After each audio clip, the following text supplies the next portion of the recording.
Stand by.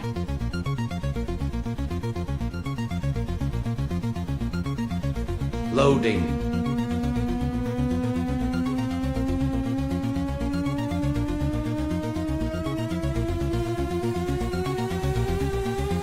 Loading complete.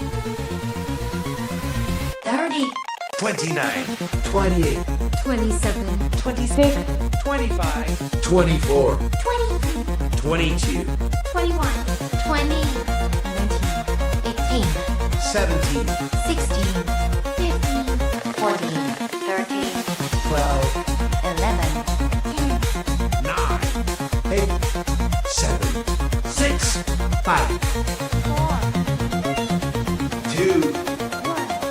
Now for what you've all been waiting for.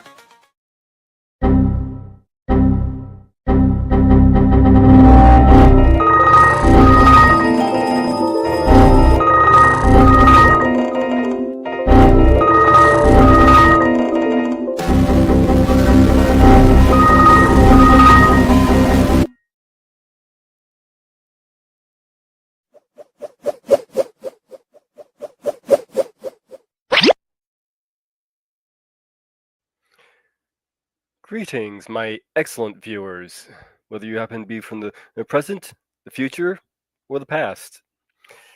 I see we have Jacoby in the chat today. Hello! And next to me, being a ever so cuddly the Velcro dog, I have Molly!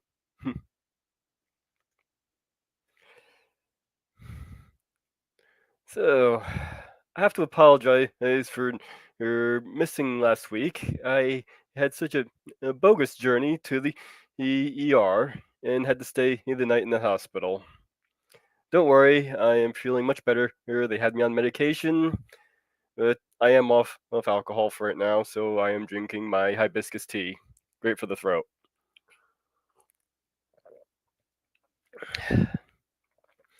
I have quite a lot of news to catch up on, and quite a lot of heinous deaths this week, too. So, without further ado, let's get to the first opening song. Every morning, every evening, we got fun. Not much money, oh, but honey, we got fun.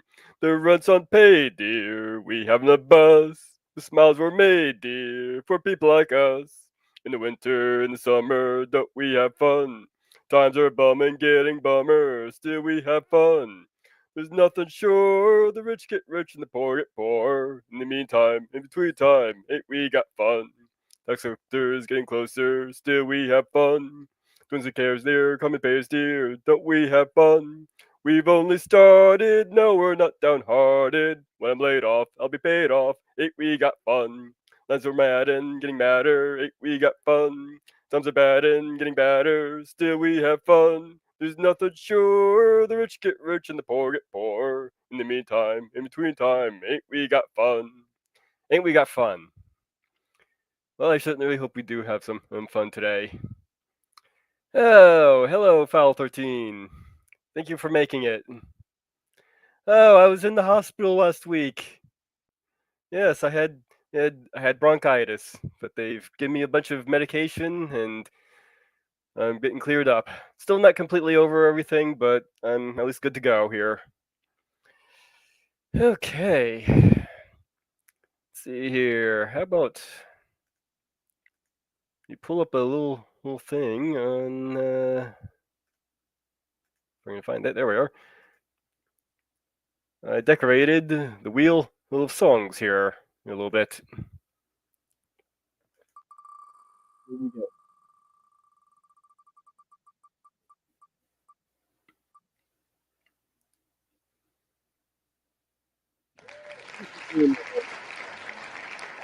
Okay. Let's just find that one. Do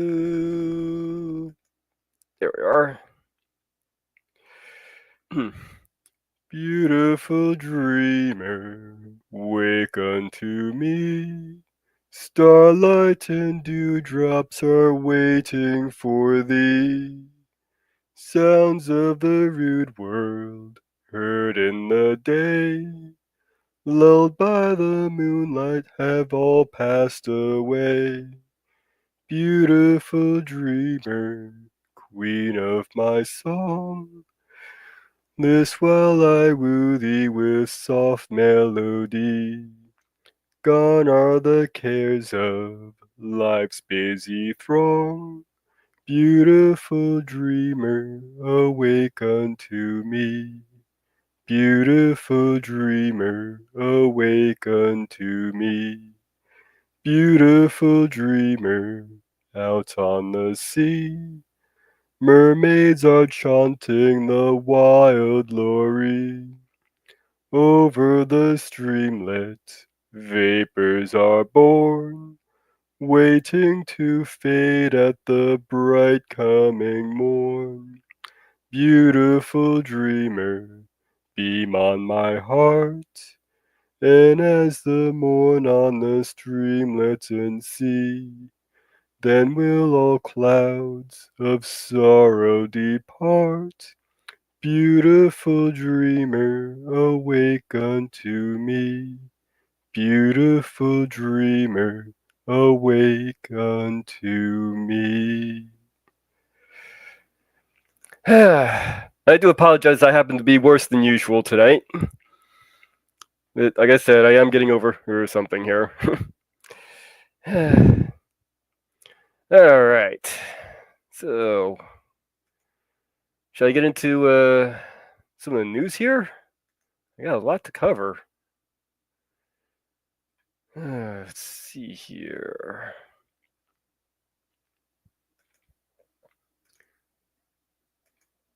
First up, there was this is actually a little bit something left over from last week, but I figured I might as well cover it since there was a bit of an update on the matter.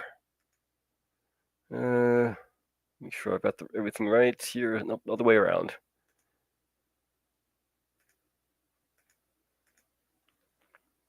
Okay. Now the story that came out was this one here. Doctor Who has not been in show. Oh wait, that's wrong one again. Darn it. Yeah, that's right. That's right. So Doctor Who has not been shelved. BBC responded to rumors.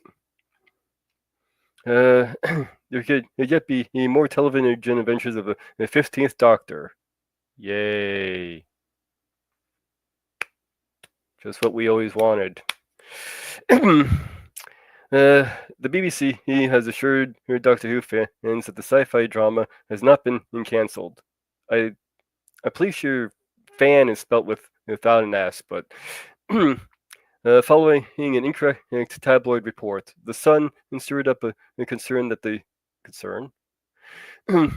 long-running series is to go dormant again, and for between 5 to 10 years. It really should go dormant for about 5 to 10 years at this point. As it previously he did after Sylvester McCoy's final season, and once again, and after Paul McGann in 1996 standalone film. Speculation comes after perceived disappointment over Doctor Who perceived. It wasn't perceived. Over Doctor Who season 14's viewing figures. Yeah, they were pretty damn low. In fact, pretty much the lowest in the history of this show.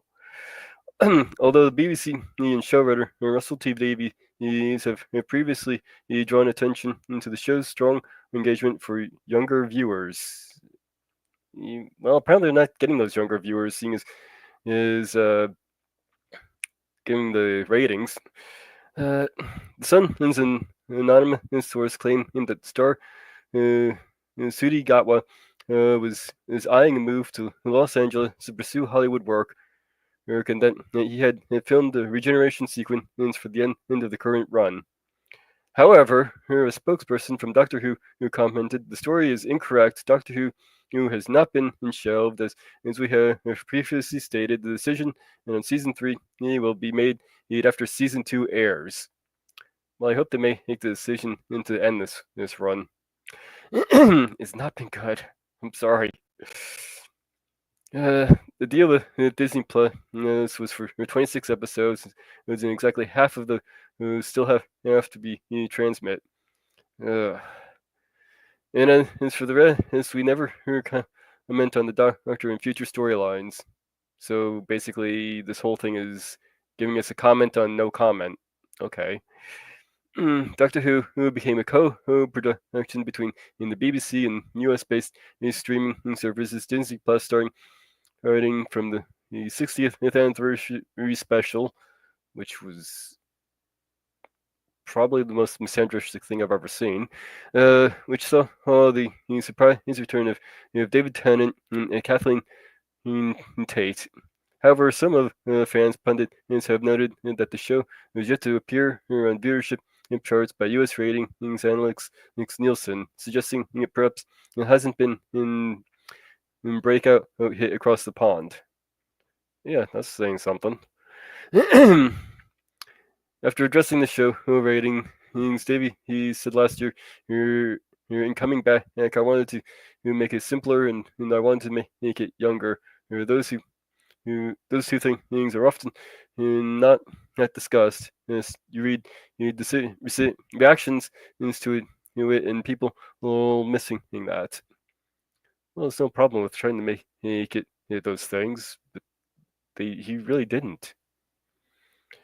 It's simpler and younger, and it's working. No, it's not. The under 16s and the 16 to 34 audience as well is massive. It's not doing that well in the ratings. No, you want it to do well in the ratings. You can, if you get it doing well in the ratings, you're going to still get your younger crowd. But it is doing phenomenally well with the younger audience that we wanted. Okay, whatever. Doctor Who season 15, and also known as season 2, who is expected to premiere. I don't really care about when it's going to premiere.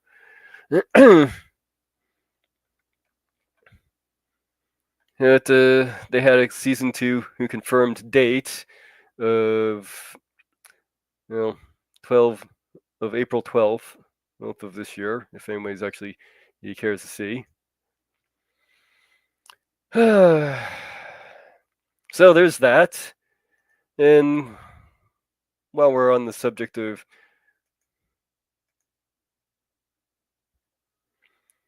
people who we're not sure if they're leaving or staying here, we also have the subject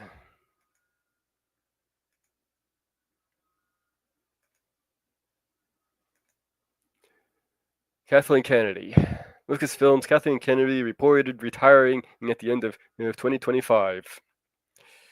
Lucasfilms presented Kathleen Kennedy. He is reportedly looking to step down by the end of 2025. As reported by the Puck News, which I would be reading if they didn't have their stuff under a paywall. Come on, stop doing that at news outlets. The veteran film producer and Lucasfilm head is looking to retire at the end of her contract this year. Additionally, Puck claims Kennedy previously considered retiring in 2024, but decided to hold off on making a decision. And it should be noted that Variety reported that a source close to Kennedy has called Puck's story pure speculation. Well, there's been so many times we've heard about her leaving. However, we had a little bit of an update just prior to this on Deadline. Kathleen Kennedy speaks out on her Lucasfilm plan, and she is not soon retiring. Is she here or is she not?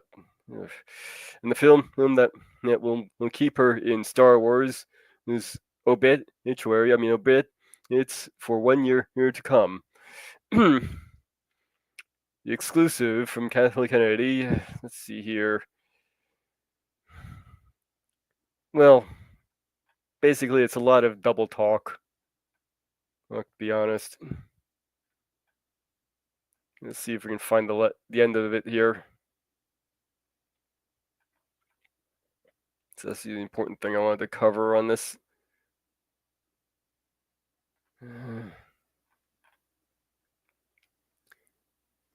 do you look forward to a point where the two of you can kind of focus? Let's see here. Where was that subject? Well, it just kind of gave us a lot of double talk, really, in this whole interview.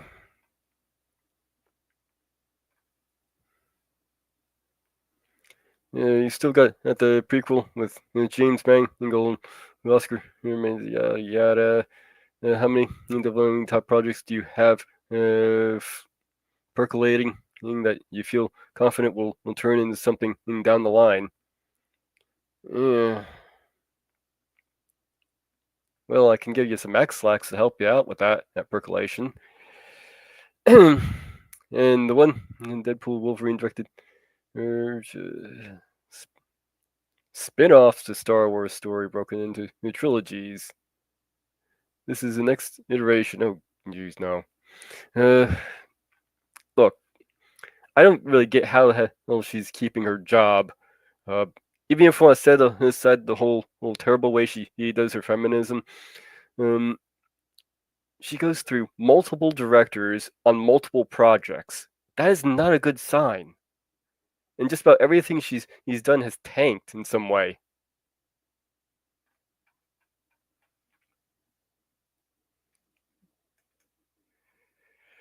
So there's that. So is she leaving or not? Well, my stance on it is we'll have to see when it happens. I'll believe it when it happens. Jeez.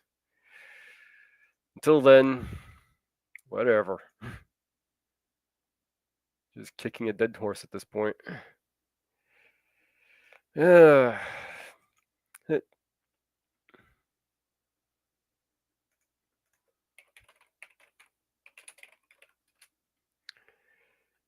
And another little news thing that came up.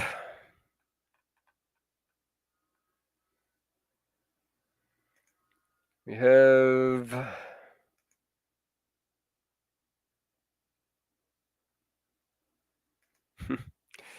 indiscreet and intrigue. Yeah, maybe.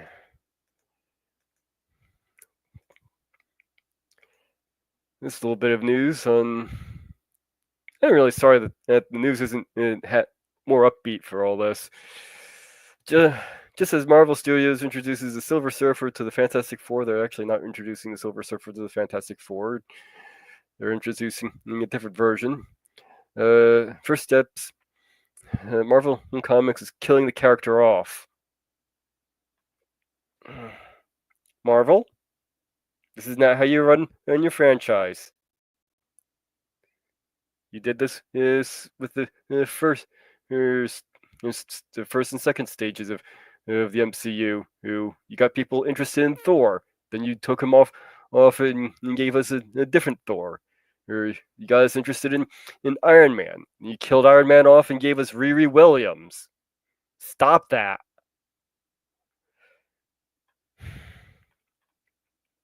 A month ahead of the theatrical release of the Fantastic Four First Steps, which will introduce the MCU version of the Silver Surfer. No, excuse me. Marvel Comics is launching a series called Death of the Silver Surfer. Just as Marvel movies, yada yada. Surfer in the first time, Summer Fantastic Four, yeah. Character written by Greg Pak with art from Summit Kumar. The 5-issue miniseries appears to be set in either the future or the current Marvel comic book universe, or an alternative Marvel comic book universe. Given that the official description of the first issue mentions the character returning to defeat a war ravaged Earth.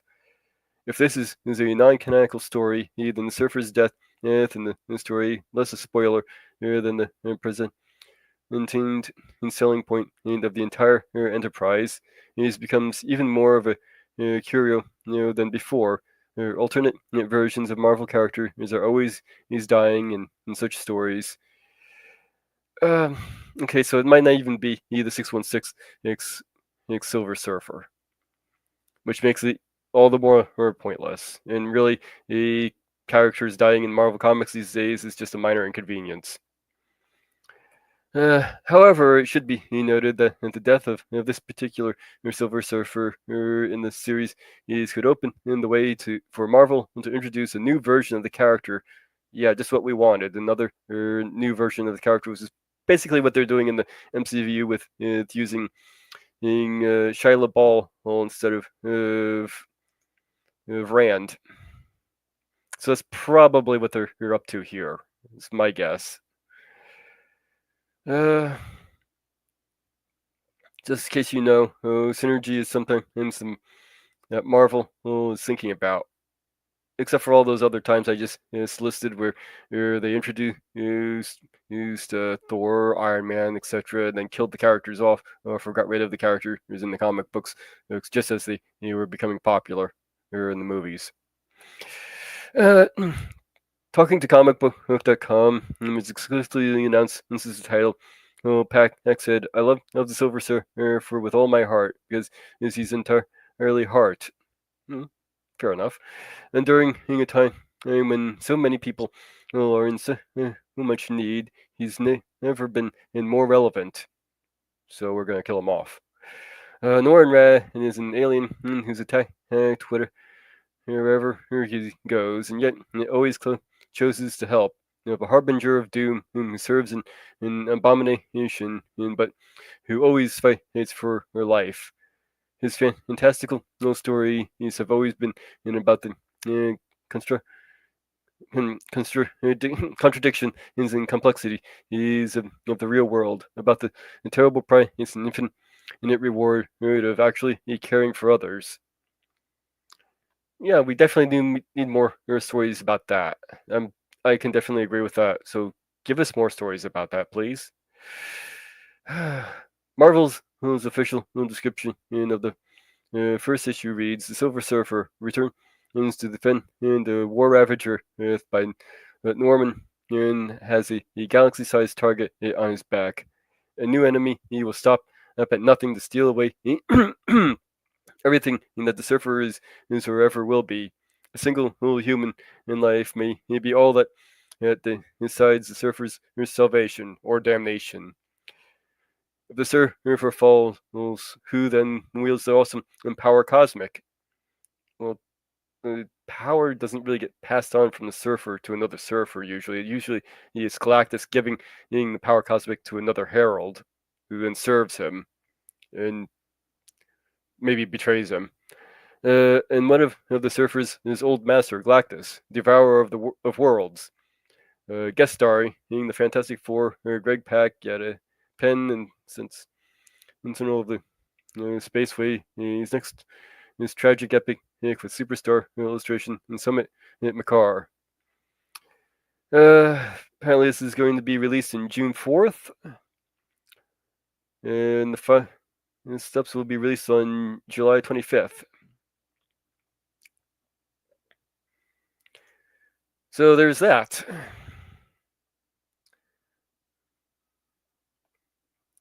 The multiverse of Madness is just killing the Illuminati. Oh, lovely. And they should just do a story where every character introduces themselves and then gets it's executed. They call it Writer just killed the Marvel. Yeah, that's not a bad idea. At this point, and of course, at the end of the series, our biggest brought back to life anyway. And they hit the big old red reset button.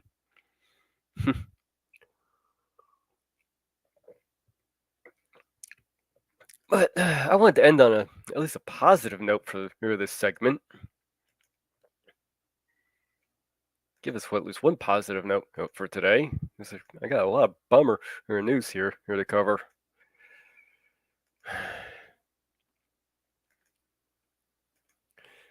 Netflix still hasn't confirmed the One Piece Season 3 is happening, but Zoro's actor seems to have let slip that it is, and is filming this year. Well, It has become a bit of an open secret among One Piece fans that season two of the Netflix live action series is probably going to be followed shortly by season three. I would not be surprised at all, considering how popular season one was, and season two so far, or from what I've heard, is sounding like it's going to be just as good, if not better. Uh, but Netflix has been, we weren't expecting anything in season three anytime soon. However, one actor has confirmed that not only is One Piece season three going to go ahead, but it's actually he's starting to shoot later in 2025. During an interview to promote his role in Assassin's Creed Shadows, Rorono Zoro, actor, basically he confirmed that Netflix wasn't going to stop up at season two of One Piece. They were already planning to start shooting season three. We do have projects lined up for this year before we shoot season three of One Piece, but I can't tell you anything about that. So it's not going to be fun and for y'all. uh, Mackie and Neo confirmation in that One Piece season three is already being eyed up even before the second season comes to Netflix. Is exciting, but the fact that he seems to imply that season three is going to start shooting in 2025. It is most curious is if the rumors that season two has been pushed back to 2026 are true. That would mean that season three will be confirmed by Netflix before season two airs. That makes a break in how the streamers have is typically approach their stream series, which entails waiting to see how audience respond in order order more episodes. To order more episodes. The actor was also pretty blunt about the fact that it will be a long time before we hear anything more about One Piece season three. But just the unofficial confirmation that it is happening is exciting enough for fans. Yes, it is. And if you haven't seen One Piece, if you haven't seen One Piece, go check it out. Even if you have to sail the high seas to do it, go check it out. Okay.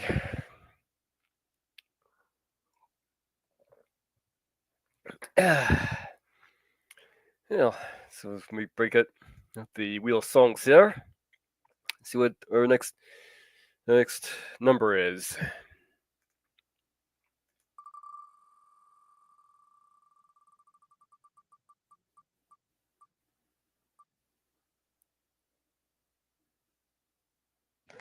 Oh my baby.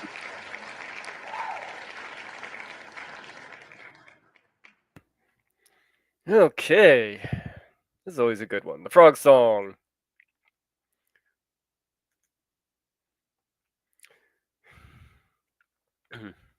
I've got a little baby. She's out of sight. I talk to her across the telephone. I haven't seen my honey, but she's mine, alright. So take my tip and leave this gal alone. Every single morning you could hear me yell, "Hey Central, fix me up across the line." You connect me with my honey, and they ring the bell. And this is what I say to baby mine. Hello, my baby. Hello, my honey. Hello, my ragtime gal. Send me a kiss by wire. Baby, my heart's on fire. If you refuse me, honey, lose me, then you'll be left alone. Oh, baby, telephone and tell me I'm your own. Hello, hello, baby. Hello, I guess you can't hear me. The wires must be crossed somewhere. Hello, hello, as they said hello this morning through the phone. She said her name was Bess. No, I kind of know where I am at. I'm satisfied because I got my babe's dress. You're pasted in the lining of my hat. I'm mighty scared if wires get crossed, so separate me from my baby mine. Then some other fool will win her, and the game is lost. So each day I shout across the line. Hello, my baby. Hello, my honey. Hello, my ragtime gal. Send me a kiss by wire. Baby, my heart's on fire. If you refuse me, honey, you lose me, then you'll be left alone. Oh, baby, telephone and tell me I'm your own. Come on, baby. Ah, yes, the frog song. Ribbit.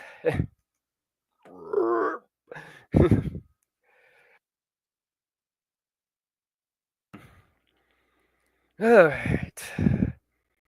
Guess one more song here, or maybe two. Who knows? Hope you have your earplugs ready, everybody out there.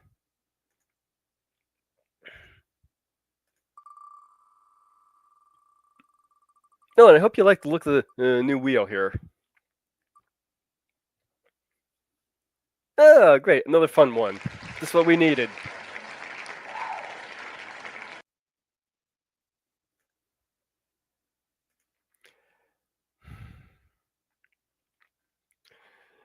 Down on the Bula Bula Island, where the mermaid's chant reigns a big chief crocodile beneath us a plant. He loved and see them selfishly, queen of the gay white wave. And each night in his shell he'd go to sea, and in tuneful scales he'd rave.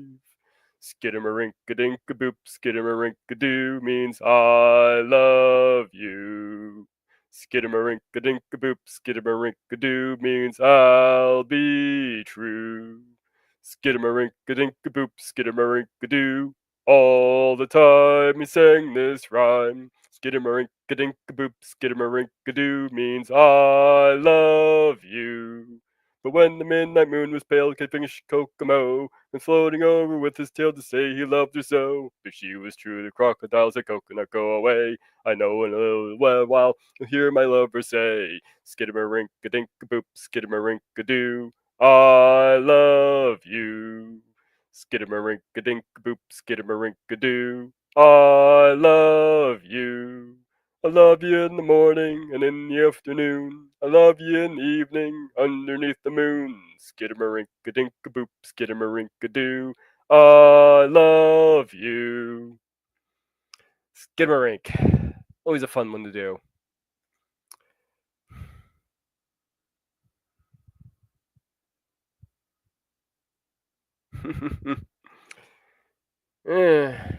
Oh, I know. How about he becomes a Marvel little hero and joins up with Squirrel Girl? There's something for you. Okay. Now for some of the non heinous news out there.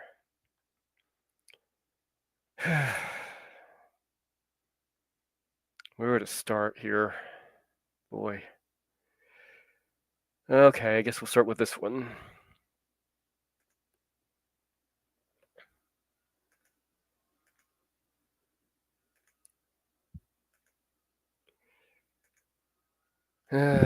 Roberta Fleck, Emmy-winning, "Killing Me Softly" singer, which is a really good song, and is with an intimate style, dies at 88. New York AP, Roberta Fleck, the Grammy-winning singer, Pink whose intimate vocal and musical style made her one of the top recording artists of the 1970s, and influential performing long after dies Monday. She was 88. She died at home surrounded by her family. Man, that's definitely a good way to go. Publicist Eileen Schock said in a statement, and Fleck announced in 2022, she had ALA, is commonly known as Lou Gehrig's disease, and could no longer sing. What a shame. Little is known before her early 30s. Fleck became an overnight star after Clint Eastwood would use the first time ever I saw you, her face, as a soundtrack for one of cinema's more memorable and explicit love scenes between the actor and Donna Mills in his 1971 film Play Misty for Me. The hushed hymn like ballad, which Fleck graceful soprano afloat on a bed of soft strings and pianos atop the Billboard pop chart in 1972 and received the Grammy for Record of the Year. The record label wanted to have it re-recorded with a faster tempo, but he said he wanted it exactly as it was. As Fleck told the Associated Press, Bailey, that meant she there. In 2018, the song as a theme song for his movie gained a lot of popularity. He then took off. So we have that story, and perhaps even more tragic.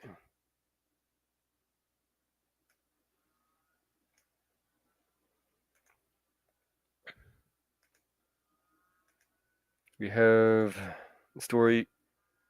Oh, hold on. Never mind. Looked like I was gonna have a little computer hiccup there for a second. Buffy and Gossip Girl actress Michelle Trachtenberg died at 39. Oh. Michelle Trachtenberg, actress, is best known for a role in Buffy the Vampire Slayer and Gossip Girl, has died at 39. Trachtenberg was found dead Wednesday in her New York City apartment near Columbia Circle, just after 8 a.m. in local time, and by her mother. Police sources told ABC News.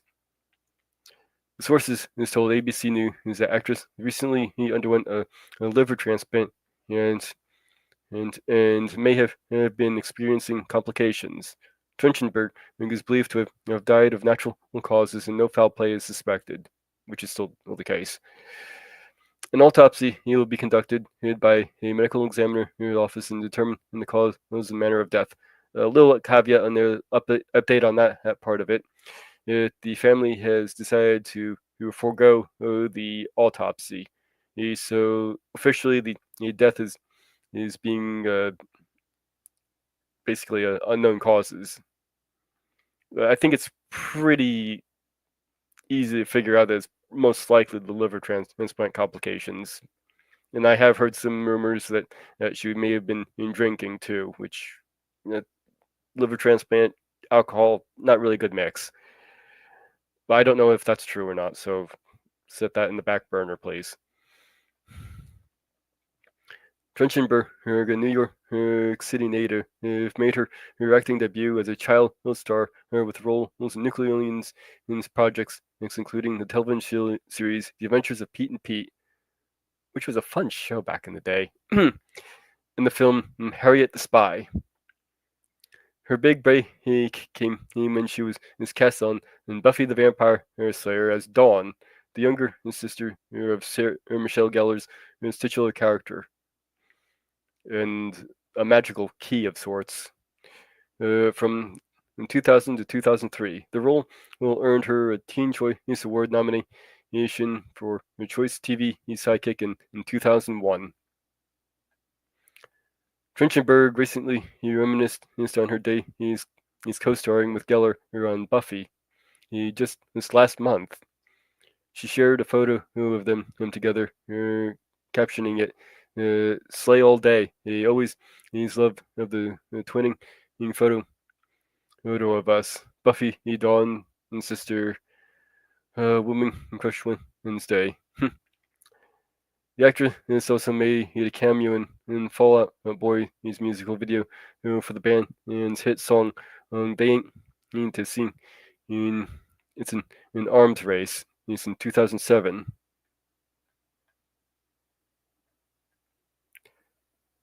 And there she is when she was much younger. This is actually how more closer to how I remember, since I remember her more from her Buffy days than anything. I didn't really watch Gossip Girl, so I don't really know her from her role in that. Trachtenberg starred as Georgina Sparks on Gossip Girl from 2008 to 2012 for her role. And she was nominated as the Choice Teen Villain at the Teen Choice Award in 2012. It's kind of easy to be evil when you're saying evil things, said Trachtenberg of her Gossip Girl role in 17 and in 2009. It's definitely a lot more fun than playing in the good girl. I love the reaction you get. I never understood why some actors don't want to play villains or evil characters. that's a sentiment I've heard a lot of people say. They actually enjoy playing villains a lot more than they play the good guys. So that's an interesting statement. Trnchenberg has also appeared in a wide range of television shows, including Mercy Weed in earlier in her career, Truth or Scare. She had a minor arc in HBO's Gossip Girl reboot in 2022. In film, she took on roles including in Eurotrip, 17 Again, and the Scribbler. I did see Eurotrip. That was fun.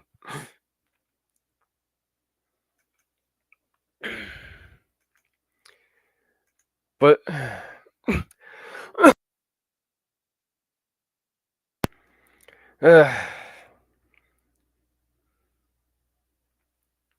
oh, really? Wow. That must just kind of make it feel all the more surreal for you then. But we still have more to go through, unfortunately.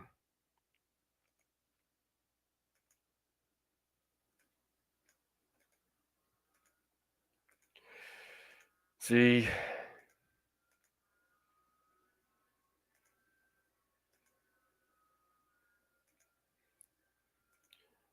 Roberto Orci, Star Trek and Transformers writer, producer, dies at 51.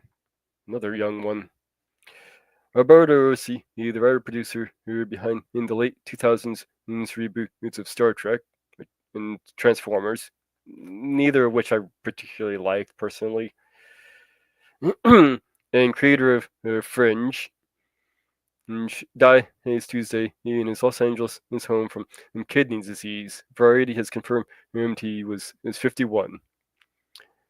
With partner Alex Kurtzman and Orsi, co-writer projects included the 2007's Transformers and 2009 Star Trek. Orsi, the other credits include producing work on the now you may see the French Ender's Game. Not a bad movie, by the way. And The Amazing Spider-Man 2. Okay.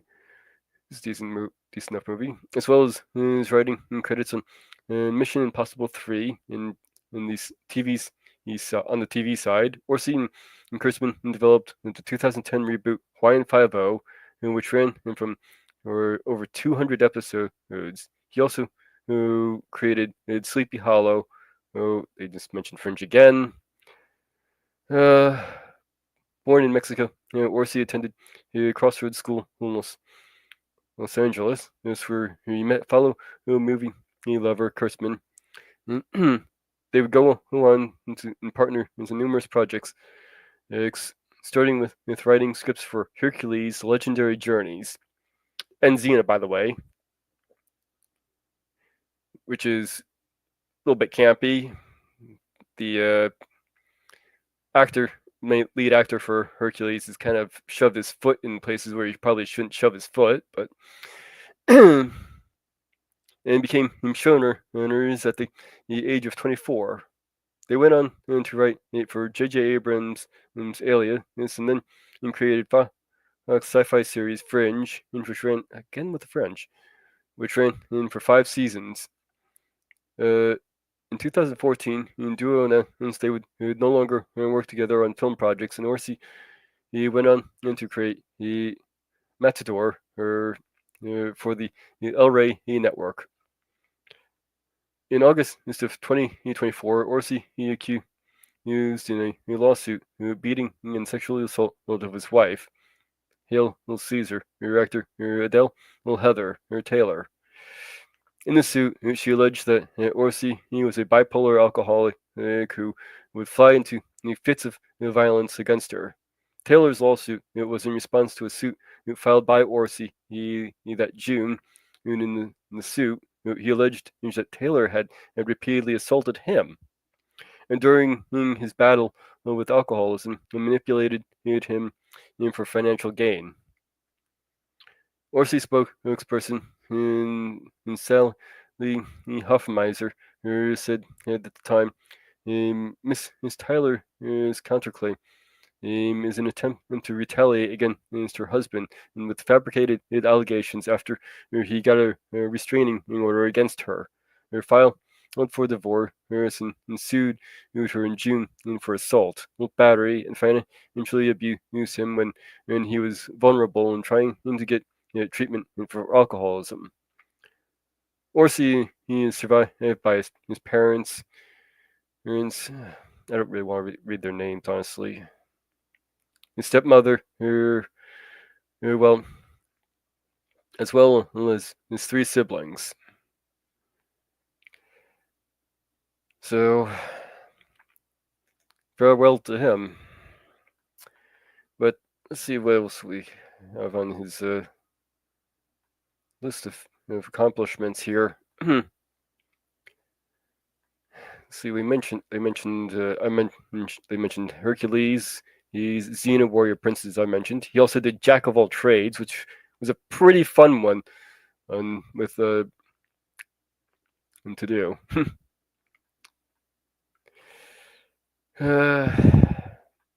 He did movie which was a terrible movie called Cowboys and Aliens. But if you want to turn your brain off and just watch it, go ahead. I mean, it's definitely a turn your brain off and watch movie. Tales from the Dark Side. He did executive producers on that. He also worked on Sleepy Hollow. And I could have sworn I saw something else on here. Oh, he worked on Scorpion and The Mummy in the 2017 Mummy. I could have sworn I saw something else on here, but I guess not. But yes, there's more.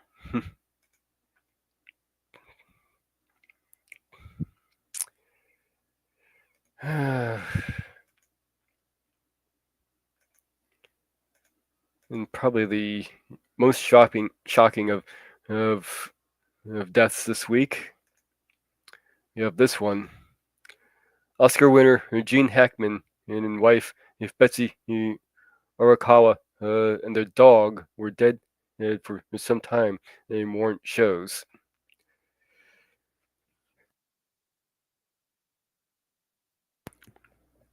Now, I think I heard something about they had found the death occurred on the 17th,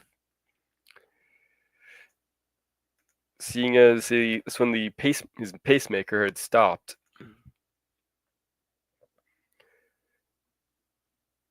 So,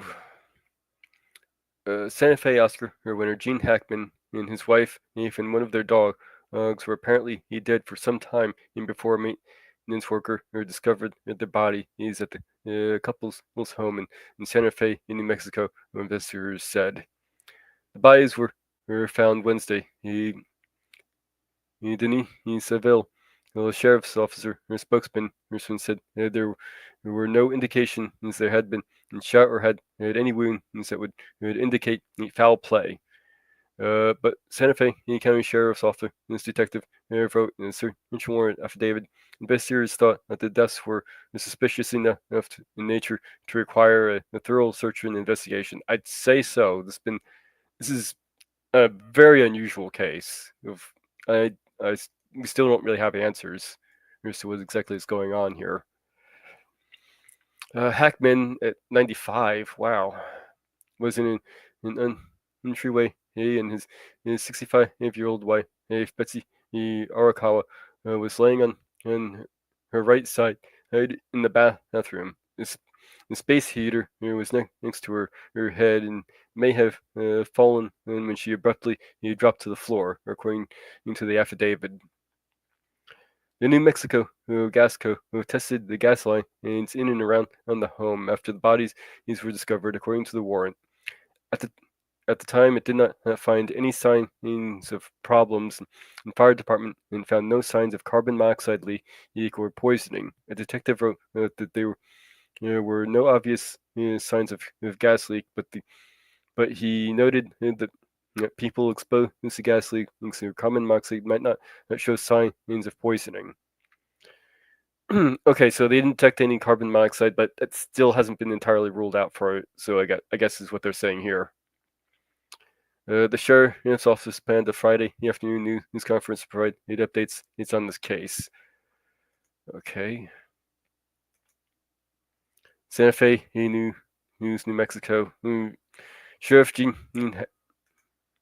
make sure Gene Hackman Way, he found dead in Santa Fe, home, no foul, no place suspected still. Legendary actor, time Oscar winning. Let's get down to the Santa Fe County Sheriff Adam Manda was confirmed just after midnight Thursday. The couple had died along with their dog. Mendoza said in an interview Wednesday evening there was no immediate indication of foul play. He did not provide a cause of death to say when the couple might have died. Hackman, 95, we kind of went over that part. Arrived at the couple home on Center Trail, a gated community. Let's get to something that covers a little bit more. The deputy, he's discovered the body. He's of a man in his 90s. He's one of the odd things that they came up with this is that the bodies had been mummified, and it's not really clear as to how exactly that happened. They were found in separate rooms. There were 3 dogs in the home, and with one of them deceased. Huh. She said investigators will not know the cause of death until an autopsy is complete. I imagine it's probably going to be for months before we find out anything more, if we do find out any more. Though I imagine, given the investigation they're conducting, we'll probably learn more about what's going on later. All I can say is that we're in the middle of a preliminary death investigation and waiting an approval of a search warrant. The sheriff said Wednesday evening before the agency had positively identified the pair. I want to assure the community and neighborhood that there's no immediate danger to anyone, he said. The really odd thing about this one, and that kind of hits me hard, is when I was in the hospital, I was watching Superman, the one with Gene Hackman in playing Lex Luthor. So it's been a long time since I saw that movie, and I had forgotten just how good that movie was, even with the camp. But so just hearing this story right after that.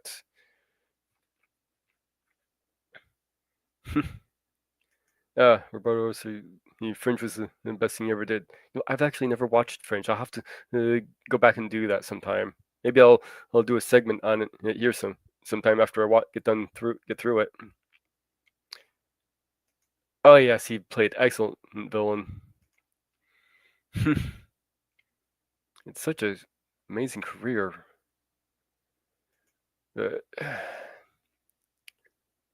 He's not the only one on the left.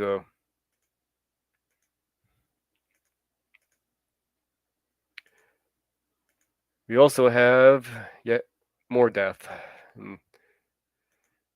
Ernie Gygax Jr., who helped shape early D&D, has died. Ernie Gygax Jr., the son of Gary Gygax, an early playster of what would become Dungeons and Dragons, has passed away after battling health problems. The news was confirmed by Gygax Jr.'s brother, Luke on Facebook. Gygax Jr.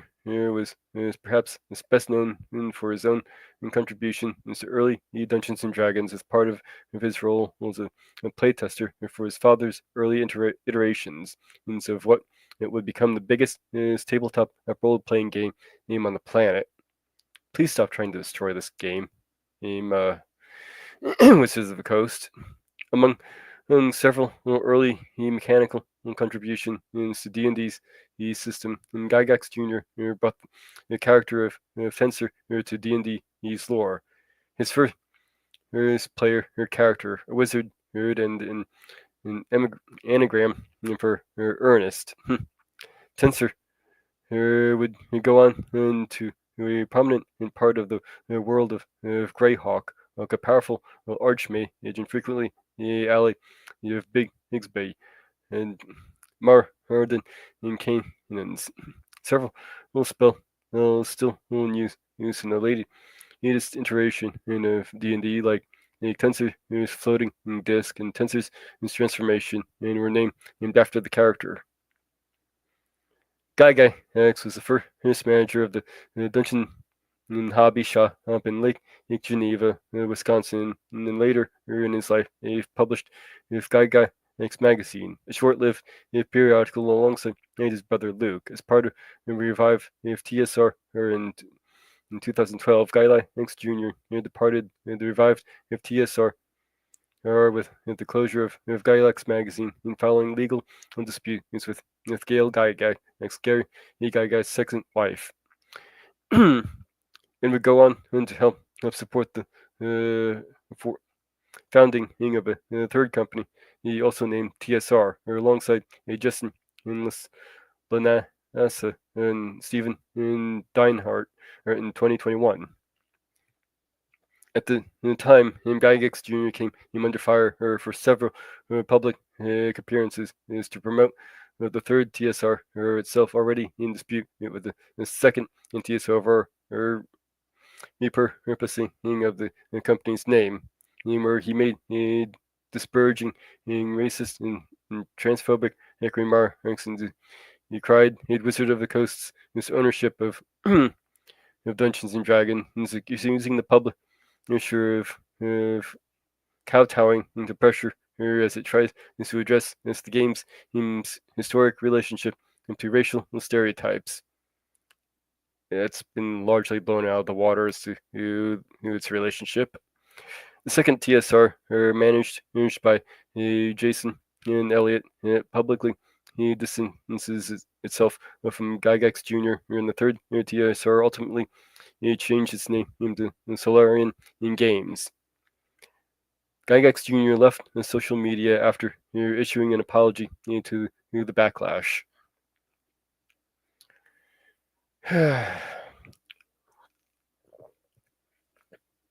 Well, regardless of whatever positions he may have towards these things, and whether the claims of him being basically a racist is true or not, he did contribute quite a bit to the lore in the game that we know and love.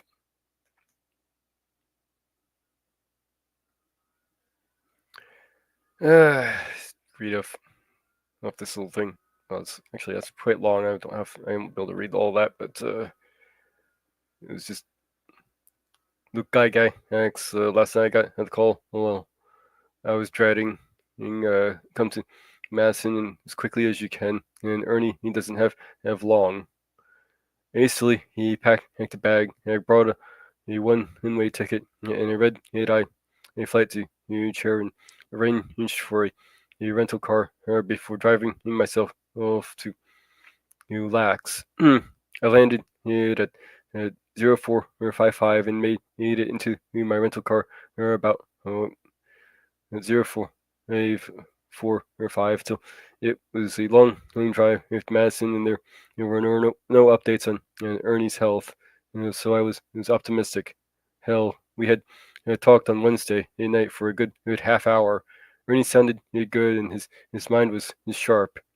He was always made his saving throw before or when the medical staff predicted dire outcomes. Let's see here. Did he make it in time? I made it to the edge into Madison before needing to make a pit stop to get water and something to eat. I was 24 minutes away when Heidi called in a shaky, tearful voice. He told me Ernie had passed away.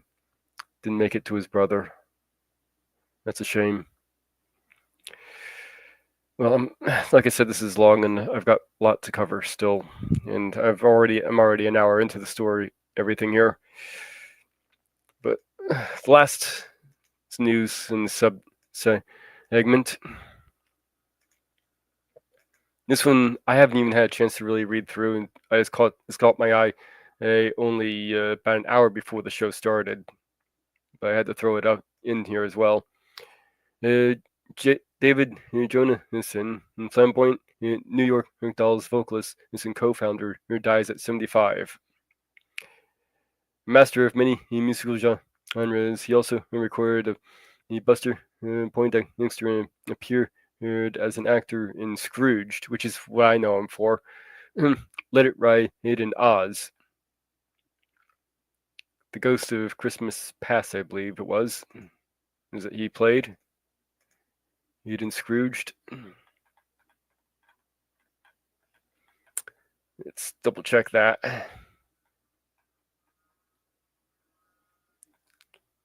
Yeah, he actually has quite a number of yeah, Ghost of Christmas Past he played, but he has quite a number of acting credits to his name in here as well. Aside from what they listed, David, the Gravely voice showman, who helped Big Night at the punk rock movement and as a vocalist to the New York Doll knows before recorded Hot Hot Hot as the lounge lizard Buster Poindexter and acted in Scrooged. He died. He was 75. Jonathan died Friday in the sunlight. He's surrounded by music and flowers. He was at his home in Staten Island, and his family announced. So it sounds like he had a peaceful death as well, which is nice. His stepdaughter Leah Hennessy, he revealed February 10th that Johnson had been battling stage 4 cancer for a decade. Ooh, that's a tough battle. And to do it for that long is quite amazing. Had a brain tumor and had broken his back in a fall just after Thanksgiving. Boy, dude was one tough SOB, wasn't he? The family, he asked for donations to help with their medical expenses. Davy, he and his family were deeply moved by the outpouring of love and support that they experienced recently as a result of having gone public with their challenges. They said that he was thankful that he had a chance to be in touch with so many friends and family before he passed. He knew who he was aesthetically loved. The outlet yeah, the outlandish and raw New York Dolls found vulgarity in dressing and drag were comprised of Jennison, and guitarist Sylvian, and Johnny Thunder, is bassist is Arthur Kane, and drummer Jerry Nolan. And they laid down an 8-day is their breakthrough album and produced by Todd Rundgren from Mercury Records in 1973. We went into a room and just recorded, he said in 2013 in his interview with Esquire. It wasn't like these people who conceptualize things. It was just a document of what was going on at the time. The first song on the first side of the first album was his Personality Crisis, co-written by Jameson and Thunders. He followed by such songs as Looking for a Kiss, Vietnamese Baby, Frankenstein, and Bo Diddley, Phil. And Bo Diddley is Phil's. While they're Hennessy first LP is seen by many as an antidote to progressive rock. Didn't sell very well. It would wipe up on countless best-selling list of lists over the years, including such acts and Here's Kiss and the Six Pistols. Where is he? uh, oh, anyway, I kind of want to move on. There's one last person I want to cover here. This one isn't a celebrity,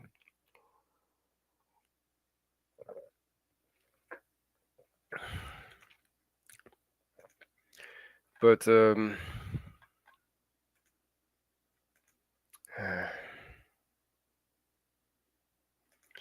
so if the singing and covering pop culture news and all that isn't any indication, and one of the influences to this channel has been in the YouTuber named Doomcock. And it was recently he over his own Friday Night Frolics show.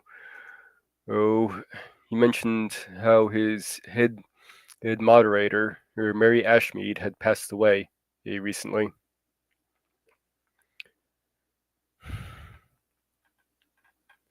So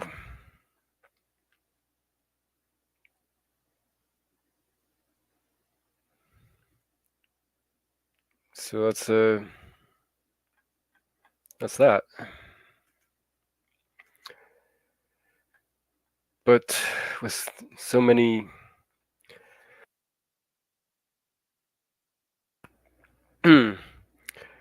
so many deaths, I have a number of songs to go through here.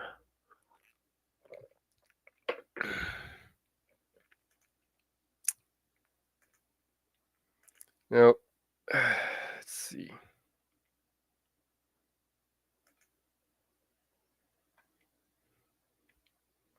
Of course, starting off, we have to do the parting glass, which is my usual traditional one for or a send off to those who have passed on.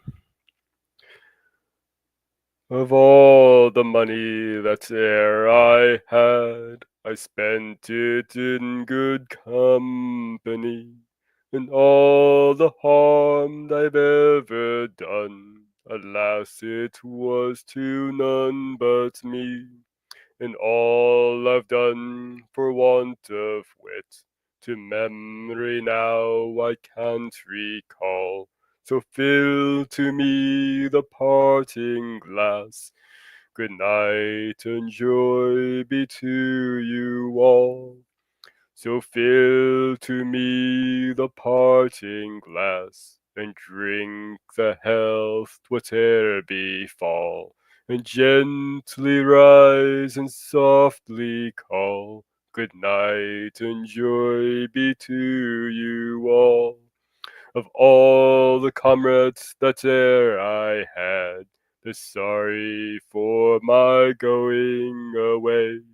And all the sweethearts that e'er I had, they'd wish me one more day to stay. But since it fell unto my lot that I should rise and you should not, I gently rise and softly call. Good night and joy be to you all. A man may drink and not be drunk. A man may fight and not be slain. A man may court a pretty girl, and perhaps be welcomed back again. But since it has so ought to be, by a time to rise and a time to fall, come fill to me the parting glass. Good night and joy be with you all. Good night and joy be with you all. Now, with so many having passed, I felt another song was appropriate. One I haven't done on this show just yet, and I think that I'm kind of still learning it a little bit, but I think Danny Boy is appropriate song. Oh, Danny boy, the pipes are calling from glen to glen and down the mountainside. The summer's gone and all the roses falling. It's you must go and I must bide. But come ye back when summer's in the meadow, and when the valley's hushed and white with snow. 'Tis I'll be here in sunshine or in shadow. Oh Danny boy, I love you so. But when ye come and all the flowers are dying, if I am dead, as dead I well may be, you will come and find the place where I am lying, and kneel and say an Ave there for me. And I shall hear through soft ye tread above me, and all my grave were warmer, sweeter be. For you will bend and tell me that you love me, and I shall sleep in peace until you come to me. And I do have one more song to end this segment with. This apparently was Mary's his favorite for Doomcock to do. Now I didn't want to do the same version he did, so I looked around and turns out there's like 20 different versions of this song. So I kind of pieced together my own to do.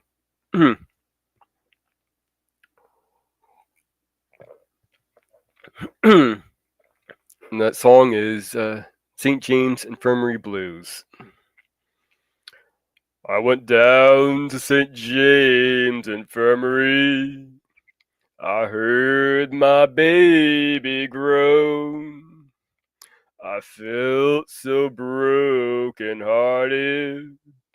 She had been my own. I went up to see the doctor. She's very low, he said. I went back to see my baby. Good God, she's lying there dead. Oh, I tried to keep from crying. My heart felt just like lead. For she was all that I had to live for. I wish it was me instead. I was down in old Joe's barroom on the corner by the square. They were serving drinks as usual, and the usual crowd was there. On my left stood Big Joe McKennedy. He saw my eyes were bloodshot red. I turned to my friends all around me, and these are the words I said. I went down to St. James Infirmary, saw my baby there, stretched out on a long white table, so cold, so sweet, so fair. Let her go, God bless her, wherever she may be. She can look this wide world over. She'll never find a sweet man like me. Oh, when I die, please dress me in straight-laced shoes, box-back coat and Stetson hat. Put a $20 gold piece on my watch chain, so the boys know I died standing pat. Get 6 gamblers as my pallbearers. Let chorus girls sing me a song. Put a jazz band on my tailgate. to raise hell as we go along. Now that's the end of my story. Let's have another round of booze. And if anyone should ask you, just tell them I got those St. James Infirmary blues. Well, I hope you enjoyed that rendition of the song. I tried to make it a little bit different because I didn't want to just copy, but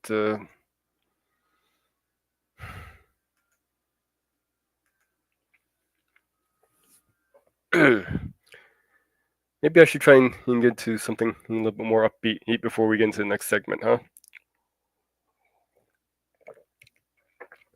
Come on, wheel. Give us something good.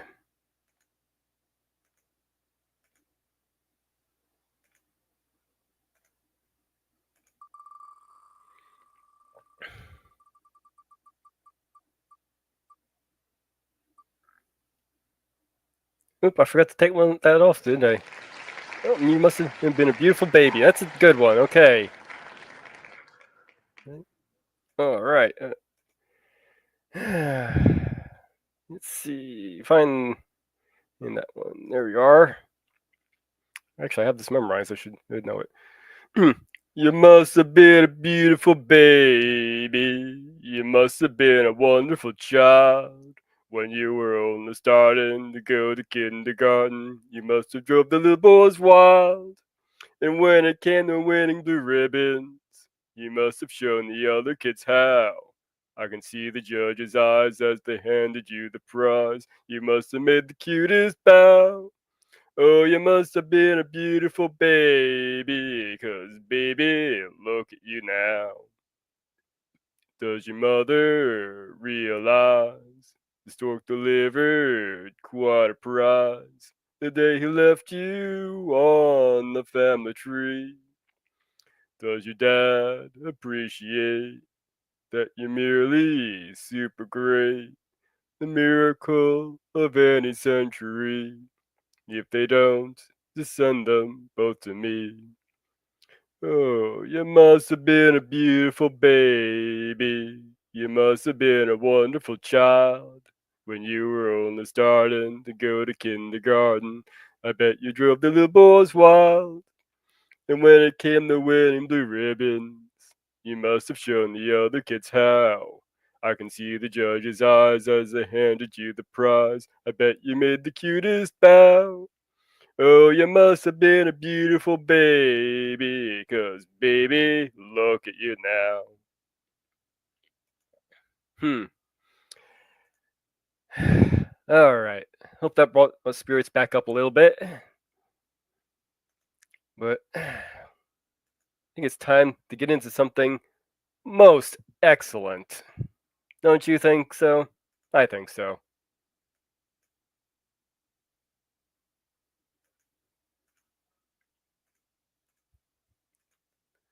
So, for our movie trivia of the week, we have this movie, Bill and Ted's Excellent Adventure. An interesting little movie that has influenced my show and personal philosophy. In fact, uh, the characters say you do 70 times an excellent 30 times names in the movie. In the original script, the time machine was a 1969 in Chevy van. The filmmaker thought this was too similar to Back to the Future's there's 1985 movie, so they changed it to a phone booth. Totally not realizing that Doctor Who used the police telephone box as a time machine.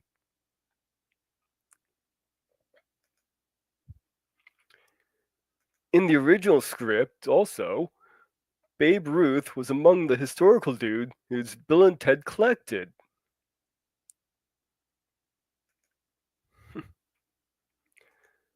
All of the historical dudes that Bill and Ted pick up through history are shown on the blackboard and in the opening scene, as you can see here.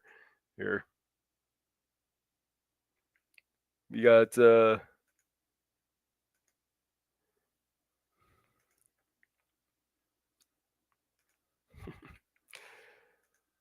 textbook used by Bill and Ted in the film was a real high school textbook used in California schools in the late 1980s.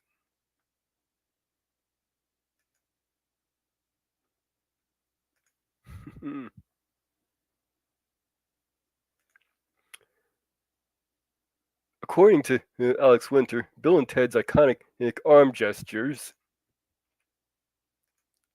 he's holding one hand on the chest while raising the other arm in the air. It was a totally spontaneous reaction, as it felt natural to him and Keanu Reeves.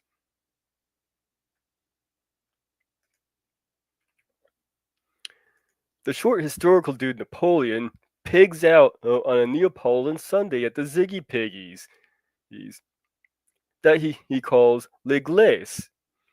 Despite the similarities between the ice cream and his name, the dessert originated in Nepal, Italy. Historically, Napoleon thought the dessert was most triumphant. Also, the waiter dude to deliver Napoleon in his Sunday are the writers and creators of Bill and Ted, Ed Solomon and Chris Matheson. Before the movie, they performed Bill and Ted as a stand-up stage act along with a third dude named Bob.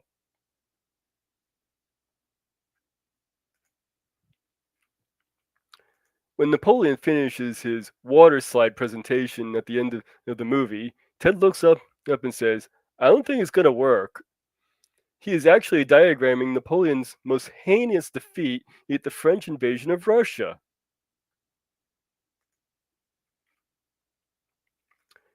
When Bill and Ted had arrived in Germany to grab Beethoven in for the report, he is the only person in the room not to hear the time machine arrive.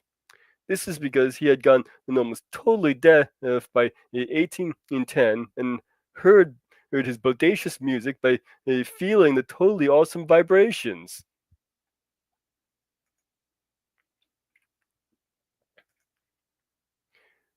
Bill's philosophy to the most bodacious philosophizer, Socrates, it's all we are is dust in the wind, dude, is a line from Dust in the Wind by Kansas.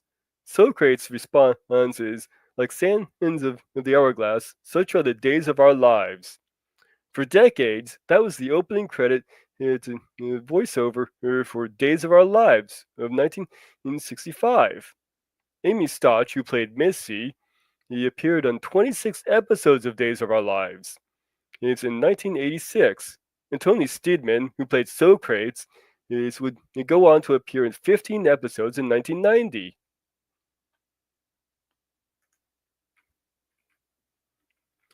The historical babe Joan is often addressed as Joan of Arc.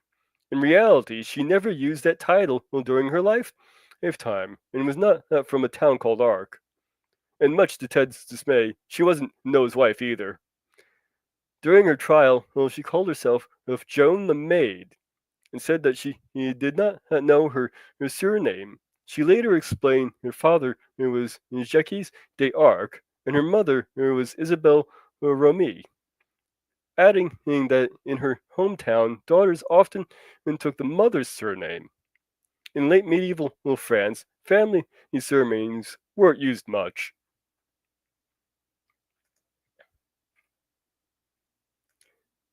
This is one of four productions in which the historical dudes Genghis Khan and Abraham Lincoln appeared together as characters, even though Lincoln was born 582 years after Khan died.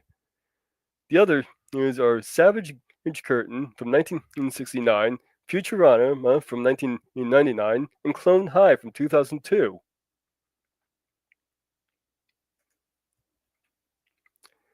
As Sigmund and Freud had watched on, Billy the Kid and Socrates flirt with two babes at the San Dimas Mall.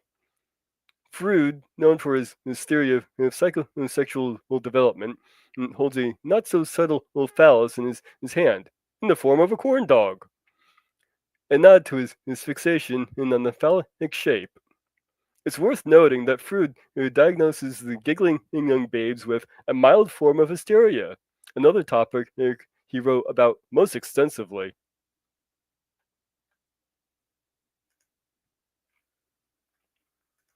Billy the Kid, who his given name was most likely Henry McCarty, was a gunfighter and rabble rouser who was said to have like a good game of poker.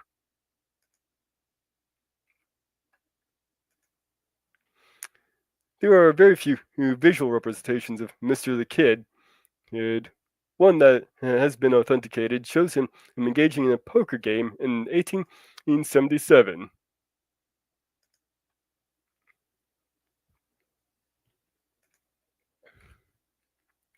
The centermost future dude was played by Clarence Clemens, who was the saxophone player for the Bruce Springsteen's Easy Street Band and during their heyday. He is best remembered for his most triumphant solo on the song Born to Run.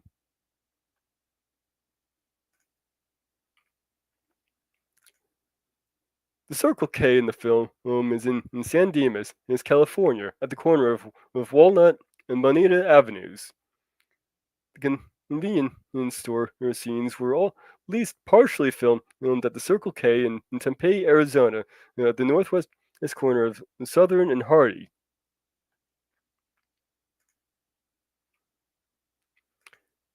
Rufus never introduces himself to Bill or Ted. The future Bill and Ted introduce him into the past selves at the Circle K.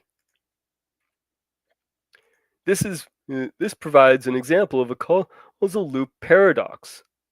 Whoa.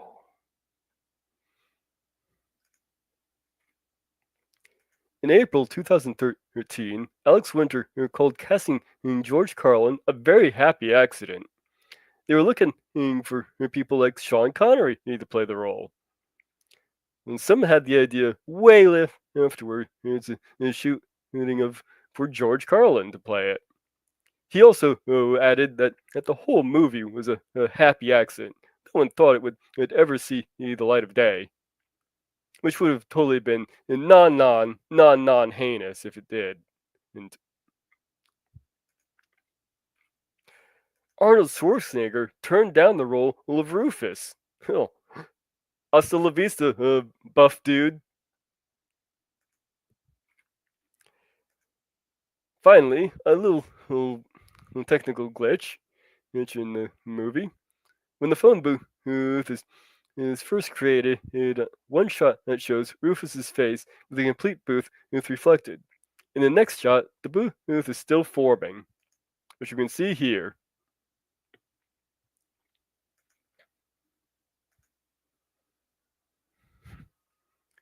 So I hope you like that presentation. And now I'm gonna have a hard time getting out of this Bill and Ted imitation. Later. Okay. Uh,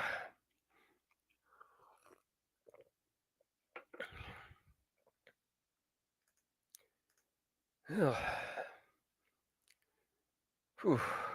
How much time do I have left? I got about. Let's do one more song and then we'll get into the last segment of the show here. So,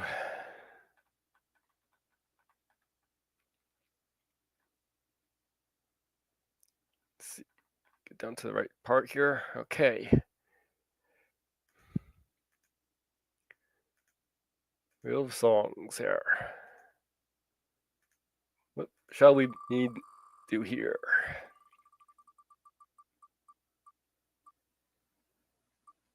Ah, that's a good one. Baby face.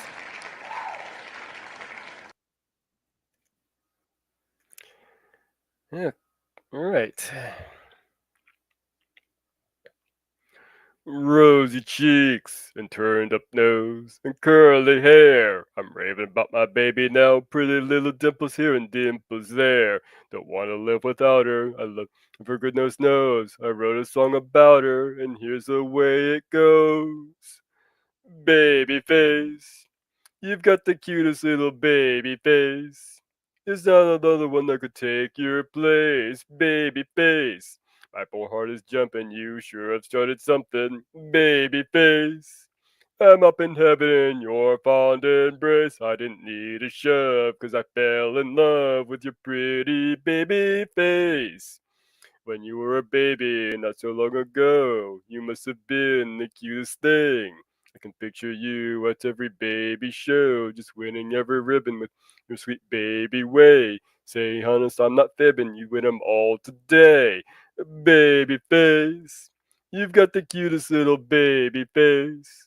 There's not another one that could take your place, baby face. My poor heart is jumping, you sure have started something, baby face. I'm up in heaven in your fond embrace. I didn't need a shove, 'cause I fell in love with your pretty baby face. Baby face. That is a fun one. That was a fun one to learn, I gotta say. But seeing as we're on in the last 30 minutes of the show here, at least I hope well, I guess it doesn't matter if I go a little over time, seeing as I missed last week. But story for the show this week is H.G. Wells' Time Machine. Now,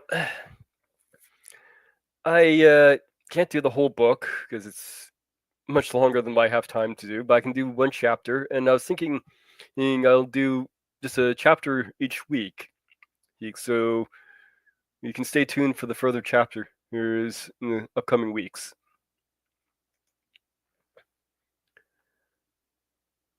The time traveler, as so it will be convenient to speak of him, was expounding on the recondile manner to us. His grey eye shone and twinkled. His usual pale face was flushed and animated. The fire burned brightly, and the soft radiance of the incandescent light it's in the lilies of silver caught on the bubble was that flash and passed in our glasses. Our chair is being in his pay and embrace and caressed us rather than submitted to be sat upon.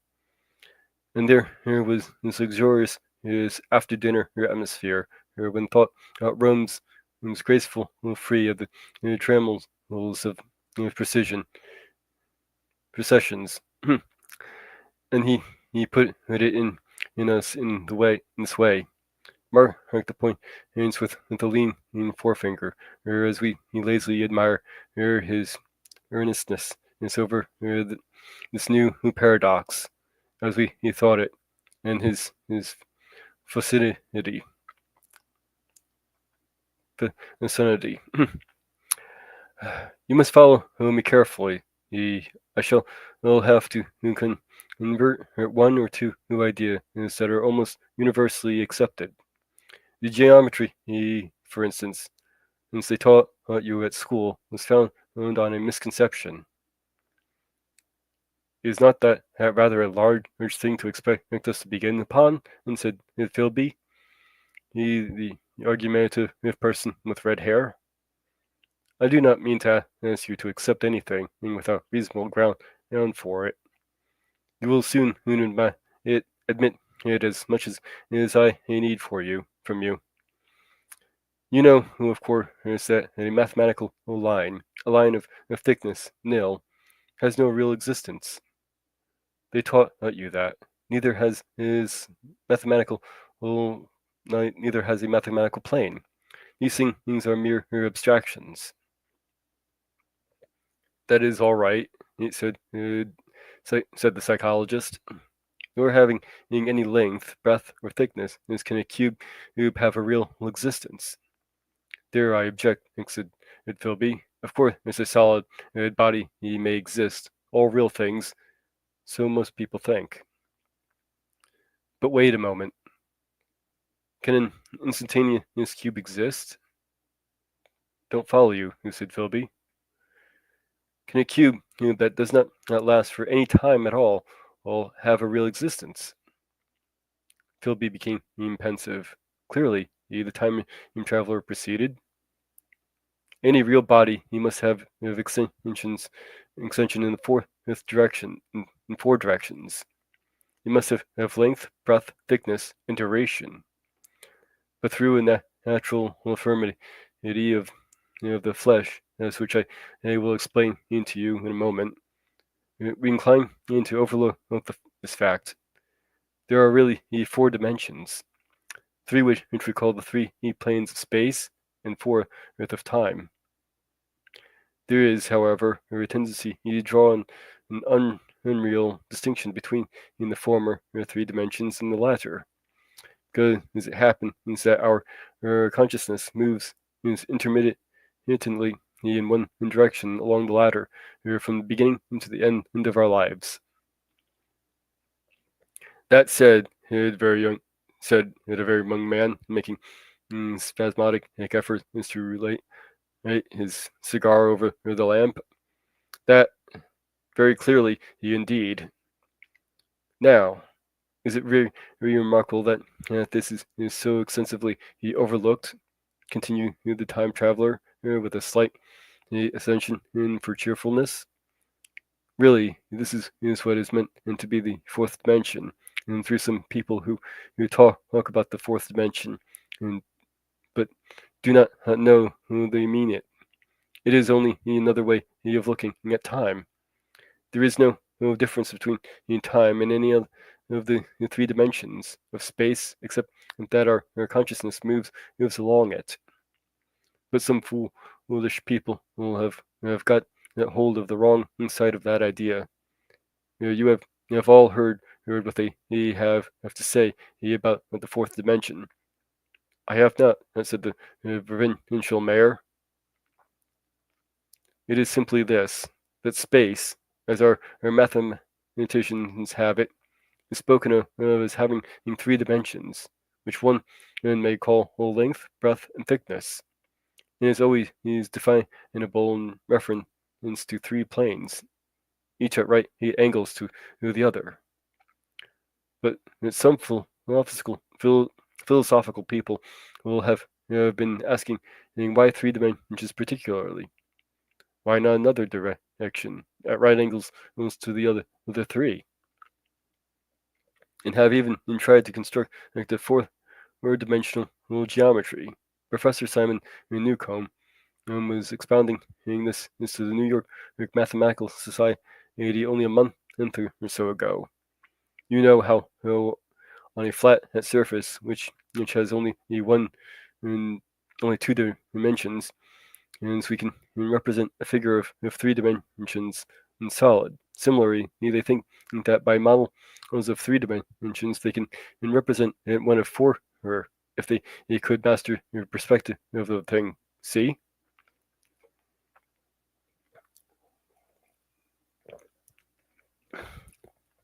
I think so, murmured the provincial mayor, and knitting his brow, he lapsed into an introspective state, his lips moving as one who repeats these mystic words. Yes, I think I see it now, he said after some time, brightening in brightening in a quite transitory manner. Well, I do not mind telling you, I have been at work upon this geometry of four dimensions for some time.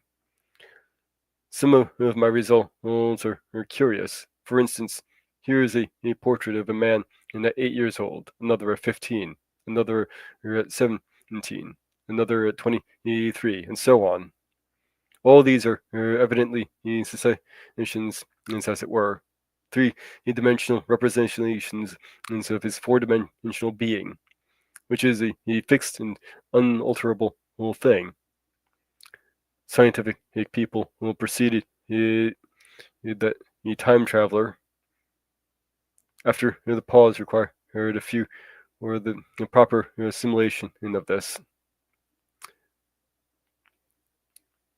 No, very well. Well, that time is only a kind of space. Here's a popular scientific diagram, a weather record. This line I trace with my finger shows the movement of the barometer. Yesterday it was so high. Yesterday night it fell. Then this morning it rose again, and so gently upward to here. Surely the Mercury did not trace this line in any of the dimensions of space is generally recognized. But certainly it traces such a line, and that line, therefore, may conclude was along the time dimension. But, said the medical man, staring hard at a coal in the fire, if time is really only a fourth dimension of space, why is it and why has it always been regarded as something different? Why cannot we move in time as we move about in the other dimensions of space? The time traveler smiled. Are you sure we can move freely in space? Right and left we can go, backwards and forwards freely enough, and men always have done so. I admit we move freely in two dimensions, but how about up and down? Gravitation limits us there.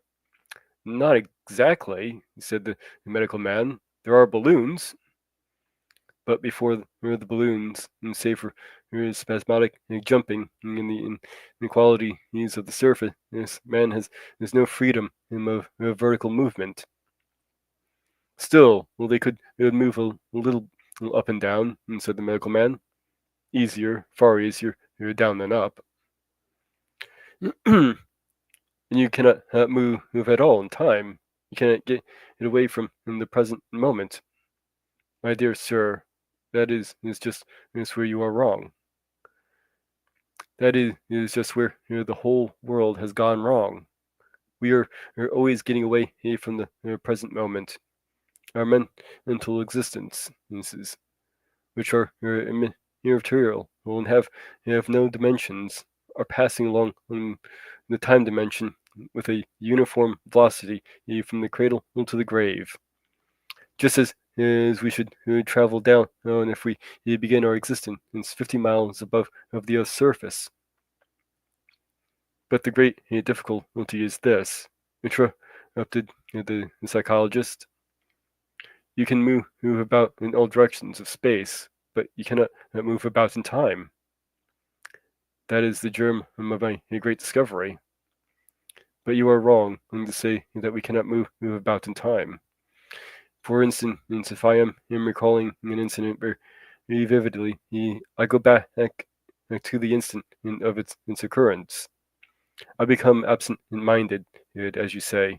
I jump back for a moment. Of course, we have no means of staying back for any length of time, and more than in a savage or an animal has to of staying 6 feet above the ground. But a civilized man is better off than the savage in this respect. He can go up against gravitation in a balloon, and why should he not hope that ultimately he may be able to stop or accelerate his drift along the time dimension, or even turn about and travel the other way? Oh, this, began Philby, is all? Why not? Said the time traveler. It's against this reason, said Philby. What reason? Said the time traveler. You can show black as white by the argument, said Philby. Yeah, but you will never convince me. Possibly not, said the time traveler. But now you begin to see the object of my investigation into the geometry of 4 dimensions. Long ago I had a vague inkling of a machine. To travel through time? Explained the very young man. And that shall travel indifferently in any direction of space and time, as the driver determines. Philby, he contented himself with laughter. But I have experimental verification, said the time traveler. It would be remarkably inconvenient for the historian and the psychologist suggested. One might travel back and can verify the accepted account of the Battle of Musings, for instance. Don't you think you would attract attention? Said the medical man. Our ancestors had no great tolerance for anachronisms. One might get one's Greek from the very lips of Homer or Plato, the very young man and thought. In which case, they would certainly plow you for the little go. Oh, the German scholar have improved Greek so much. Then there is the future, said the very young man. Just think, one might invest all one's money, leave it to accumulate interest, and hurry on ahead. Discover a society, said that I erected it on a strictly communistic basis, of all the while all the extravagant theories. He's began the psychologist. Yes, so it seems to me, and so I never talked of it until experimental verification, cried I. You are going to verify that? The experiment, cried Philby, who was getting brain weary. Let's see your experiment. And anyhow, said the psychologist, as though it's all humbug, you know.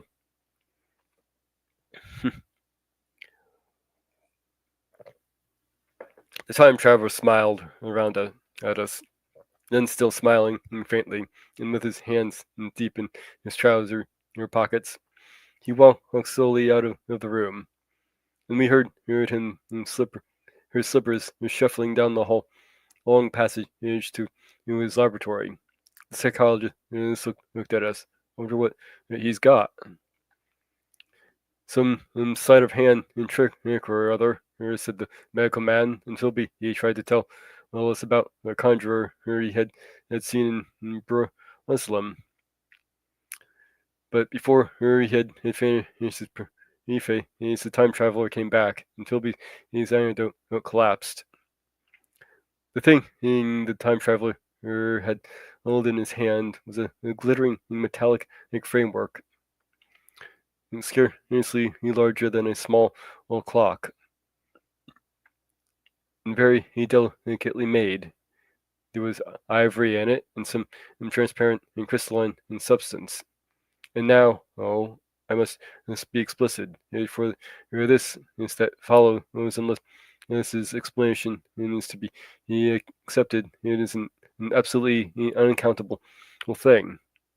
He took one of the small octagonal little tables that were scattered about the room, and set it in front of the fire, with two legs on the hearthrug.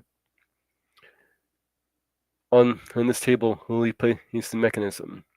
Then he drew up a chair and sat down. The only other object on the table was a small shaded lamp, the bright light of which shone upon the model. There were also perhaps a dozen candles about, two in brass candlesticks upon the mantel, and several in sconces, so that the room was brilliantly illuminated. I sat in a low armchair nearest the fire, and I drew this forward so as to be almost between the time traveler and the fireplace. Philby, he sat behind him, and looking over his shoulder. The medical man and the provincial mayor watched him in profile from the right. The psychologist is from the left. The very young man stood behind the psychologist. Yes, we were all on the alert. It appears incredible to me that any kind of trick, however subtly conceived, even however concealed, and however abruptly done, could have been played upon on us under these conditions. The time traveler looked at us, then at the mechanism. Well, said the psychologist. This little affair, said the time traveler, resting his elbow upon the table and pressing his hands together above the apparatus, is only a model. It is my plan for a machine to travel through time. You will notice that it looks singularly askew, and that there is an odd twinkling appearance about this bar, as though it was in some way unreal. He pointed into the part with his finger. Also, here's one little white lever here, and here's another. The medical man got up out of his chair and peered into the thing. It's beautifully made, he said.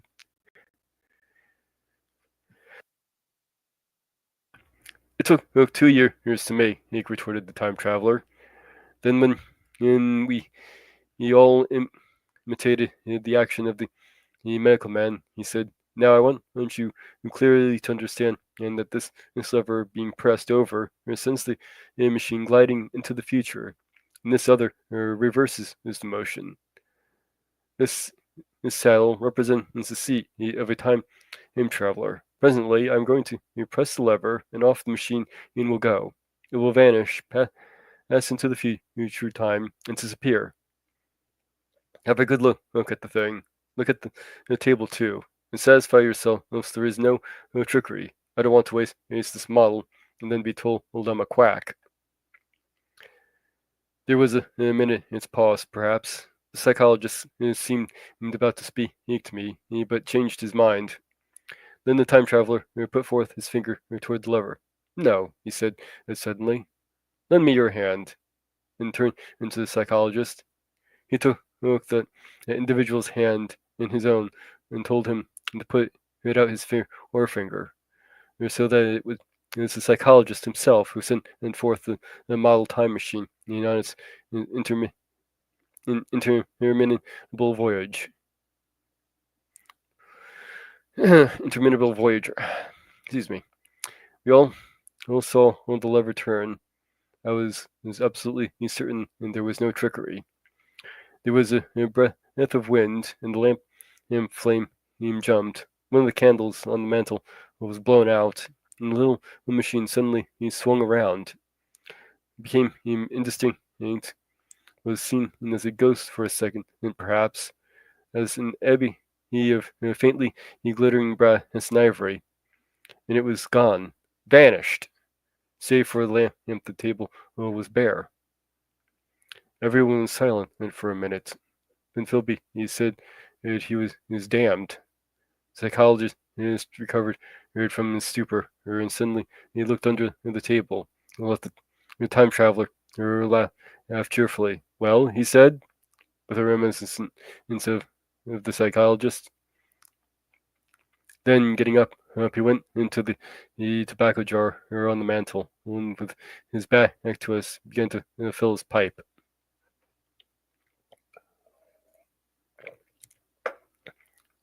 We stared at each other. Look here, said the medical man. Are you in earnest about this? Do you seriously believe that this machine has traveled into time? Certainly, this said the time traveler, stooping to light his spill at the fire. Then he turned, lighting his pipe, and took and look at the psychologist's face.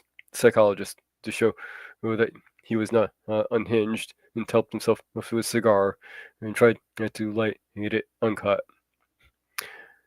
What is more, I have a big machine nearly finished in there. He indicated the laboratory. And when this is put together, I mean to have a journey on my own account. You mean to say that the machine has traveled into the future? Said Philby. Into the future or past? I don't know for certain. Know which. After an interval, the psychologist had an inspiration. It must have gone into the past if it had gone anywhere, he said. Why, said the time traveler. Because I presume that it has not moved in space. And if it traveled into the future, it would still be here all this time, since it must have traveled through this time. But I said, if it traveled into the past, it would have been visible when we came in first into this room. And last Thursday, when we were here, and the Thursday before that, and so forth. Serious objections, remarked the provincial mayor, with an air of impartiality, turning towards the time traveler. Not a bit, said the time traveler. And so the psychologist, you think you can explain that? It's presentation below the threshold, diluted presentation. Of course, said the psychologist, and reassured us. That's a simple point of psychology. I should have thought of it. It's plain enough, and helps the paradox delightfully.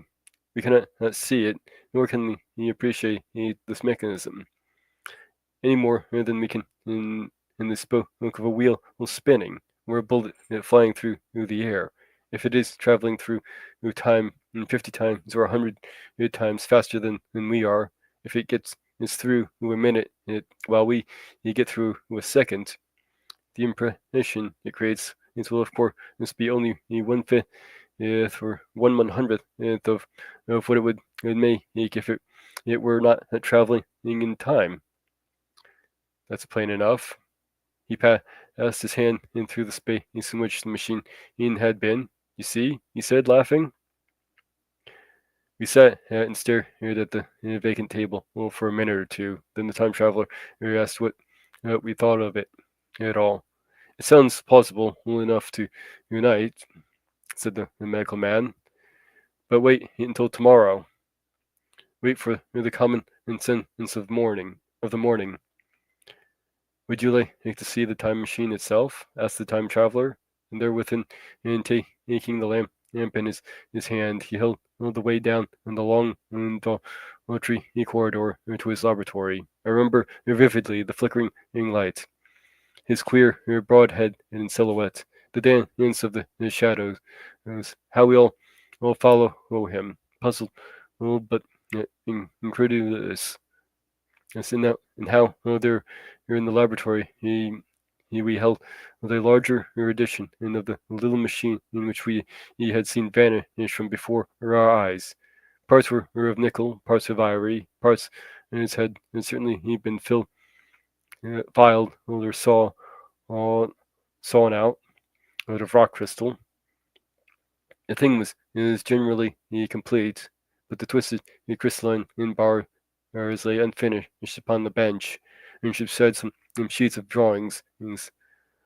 I took one up from bed to look at it. Quartz, it seems to be. Look here, said the medical man. Are you perfectly serious, or is this a trick, like that ghost you showed us last Christmas? Upon that machine, said the time traveler, holding the lamp aloft, I intend to explore time. Is that plain? I was never more serious in my life. None of us quite knew how to take it. I caught Philby's eye over the shoulder of the medical man. He was winked at me solemnly. I think that at the time none of us quite believed in the time machine. The fact is, the time traveler was one of those men who are too clever to be believed. You never felt that you saw all around him. You suspected some subtle reservoir of some ingenuity in an ambush behind his lucid frankness. Had Philby shown the model and explained that the matter in the time traveler's words, we would have shown him far less skepticism, for he should have perceived his motives as a pork butcher could understand, and Philby. But the time traveler had more than a touch of whim among his elements, and we distrusted him. Things that would have made the frame of a less clever man and seemed tricks in his hands. It is a mistake to do things too easily. A serious serious people who took him seriously never felt quite sure of his deportment, and they were somehow aware that trusting their reputation means for judgment and with him and was like furnishing a nursery with eggshell china. So I don't think any of us said very much about time traveling in the interval between that Thursday and the next. Though it's odd, potentialities ran, no doubt, in most of our minds. This plausibility, that is its practically incredulousness and curious this possibility is of anachronism and of utter confusion, and it suggested for my own part, I was particularly preoccupied with the trick of the model. I remember we were discussing with a medical man and whom I met on Friday at the Linnery Linnerian. He said uh, he had seen a similar thing at Tolskin and laid considerable stress on the blowing out of the candle. But how the trick was done, he could not explain.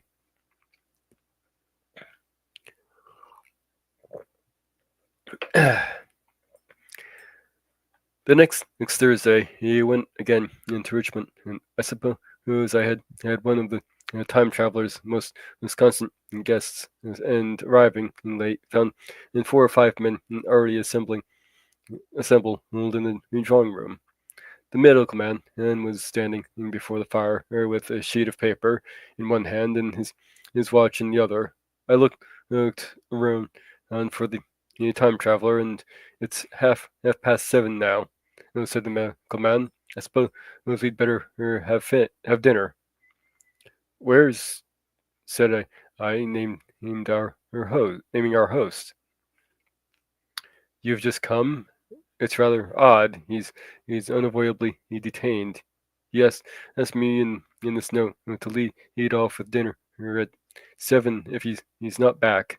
X says he'll explain when he comes. It seems a pity to let the dinner spoil, said the editor of our well-known daily paper. Thereupon, the doctor rang the bell.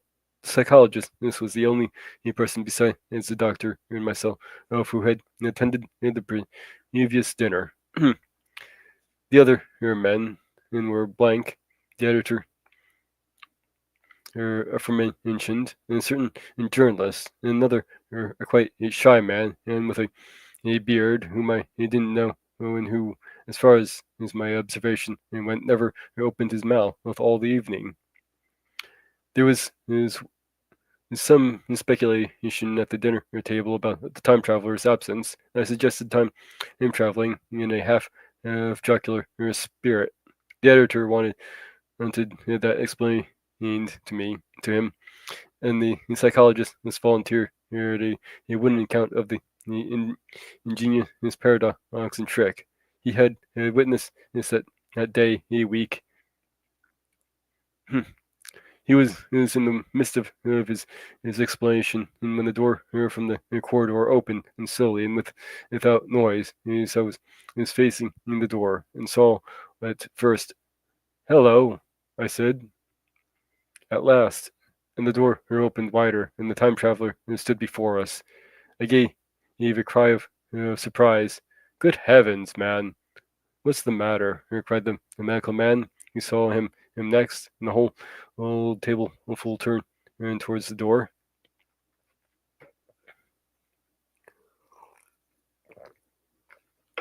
He was in an amazing plight. His coat was dusty and dirty, and smeared with green down on the sleeves. His hair disordered, and as it seemed to me, grayer, either with dust or dirt, or because its color had actually faded. His face was ghastly pale. His chin had a brown cut on it, and a cut half healed. His expression was haggard and drawn on, as by intense and suffering, and for a moment he hesitated in the doorway, as if he had been dazed by the light. Then he came into the room. He walked with just such a limp as I have seen in foot sore or tramps. He stared at him, and we stared at him in silence, expecting him to speak. He said not a word, but came painfully to the table and made a motion towards the wine. The other filled a glass of champagne and pushed it towards him. He drained it, and it seemed to do him good, for he looked around the table, and the ghost of his old smile flickered across his face. "What on earth have you been up to, man?" said the doctor. The time traveler did not seem to hear. "Don't let me disturb you," he said, with a certain faltering articulation. "I'm all right." He stopped, held out his glass for more, until he took it off at a draught. "That's good," he said. His eyes grew brighter, and a faint color came into his cheeks. His glance flickered over our faces with a certain dull approval, and then went around on the warm and comfortable room. Then he spoke again, still as it was his feeling his way among his words. "I'm going to wash and dress, and then I'll come down and explain things. Save me some of that mutton. I'm starving for a bit of meat." He looked across at the editor, who was a rare visitor, and hoped he was all right. The editor began in a question, and "Tell you presently," he said, the time traveler. "I'm funny. By you all right? It's be all right in a minute." He put down his glass and walked towards the staircase door. Again, I remarked his lemonness and the soft padding sound of his footfall. And standing up in my place, I saw his feet as he went out. He had nothing on them but a pair of tattered, blood-stained socks. Then the door closed upon him. I had half a mind to follow, till I heard how he detested any fuss about himself. For a minute, perhaps, my mind was wool gathered. Then remarkable behavior of an eminent scientist. As I heard the editor say, "You think, after his wont, in all headlines, and this brought my attention back to the bright dinner table. "What's the game?" said the journalist. He's has he been doing in the amateur cab cabber? I don't follow. I met at the eye of the psychologist, but had my own interpretation in his face. I thought of the time traveler limping painfully upstairs. I don't think anyone else had noticed his lameness. The first to recover completely from the surprise was the medical man, who rang the bell. Well, the time traveler hated to have servants waiting at dinner for a hot plate. At that, the editor returned to his knife and fork with a grunt, and then the silent man followed suit. The dinner was resumed. Conversation was exclamatory for a little while, with a gasp of wonderment, and then the editor got fervent in his curiosity.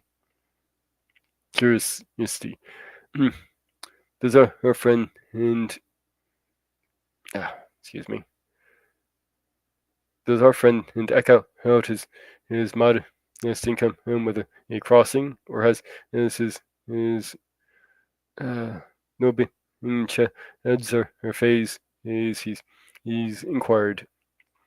"I feel sure it's the business of the time machine," I said, and took up the psychologist's account of our previous meeting. The new guests were frankly incredulous. The editor raised objection, and what has this time what what was this time traveling? A man couldn't cover himself with dust by rolling in a paradox, could he? And then, and as the idea came home to him, he resorted to caricature. Didn't they any clothes brushes is in the future? The journalist too would not believe if at any place and join the editor in the easy work of heaping ridicule on the whole thing. They were both a new kind of journalist, very joyous, irreverent young men. Our special correspondent into the day after tomorrow reports. The journalist this was is saying, or rather shouting, and when the time traveler came back, he was dressed in ordinary evening clothes, and nothing save his haggard look remained of the change that had startled me. I say, he said the editor hilariously, he, these chaps here say you have been traveling into the middle of next week. Tell us all about little Roseberry, will you? What will you take for the lot? Time traveler came into the place reserved for him without a word. He smiled quietly in his old way. Where's my mutton? He said. What a treat it is to stick a fork to meet again. Sorry, cried the editor. Story, he be damned, said the time traveler. I want something to eat. Well, I won't say a word until I get some peptone into into my arteries. Thanks. And the salt. One word, said I. Have you been time traveling? Yes, said the time traveler, with his mouth full of nodding in his head. I'd give a shilling a line for a verbatim note, said the editor. The time traveler pushed his glass toward the silent man and rang it with his fingernail. At which the silent man, who had been staring at his face, he started convulsively, in pouring him wine.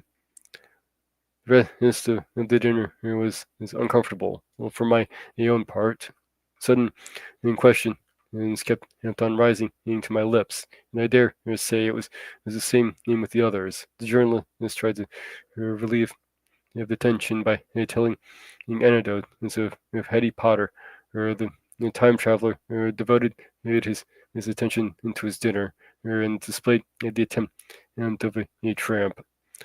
The medical man and smoked a cigarette and watched the time traveler through his eyelashes. His, the silent man and seemed even more clumsy than usual, and drank champagne with regularly and determination, and out of sheer nervousness. At last, the time traveler pushed his plate away and looked around us. I suppose I must apologize, he said. I was simply starving. I've had a most amazing time. He reached out his hand and for a cigar and cut at the end, but come into the smoking room. It's too long a story he had to tell all over greasy plates. And ringing in the bell and passing, he led the way into the adjoining room. You have told blank and can dash and shows was about the machine. He said it to me, leaning back in his easy chair and naming the three new guests. But the thing, a mere paradox, said the editor. I can't argue you too tight. I don't mind telling you the story, but I can't argue. I will, he went on, tell you the story of what has happened to me, if you like. But you must refrain from interruptions. Want to tell all it badly. Most of it will sound like lying. So be it. It's true, every word of it, all the same. I was in my laboratory 4 o'clock, and 7, and then I've lived 8 days. He's such days as no human being ever lived before. I'm nearly worn out, but I shan't sleep till I've told this thing over to you. Then I shall go to bed, but no interruptions. Is it agreed? Agreed, said the editor, and then the rest of us echoed, agreed. And with that, the time traveler began his story, as I have set it forth. He sat back in his chair at first and spoke like a wary man. Afterwards, he got more animated in writing it down, and I feel with only too much neediness the inadequacy of pen to ink, and above all my own inadequacy to express it its quality. You read, I will suppose, attentively enough, but you cannot see the speaker's white, sincere face in the bright circle of the little lamp, nor heard the intention of his voice. You cannot know how his expression followed the turns of his story. Most of us hearers were in shadow, for the candles in the smoking room had not been lighted, and only the face of the journalist and the legs of the silent man, and from the knees down, were illuminated. At first, Miss glanced now and again at each other. After a time, and we ceased to do that, and looked only at the time traveler's face. That's the end of chapter 1.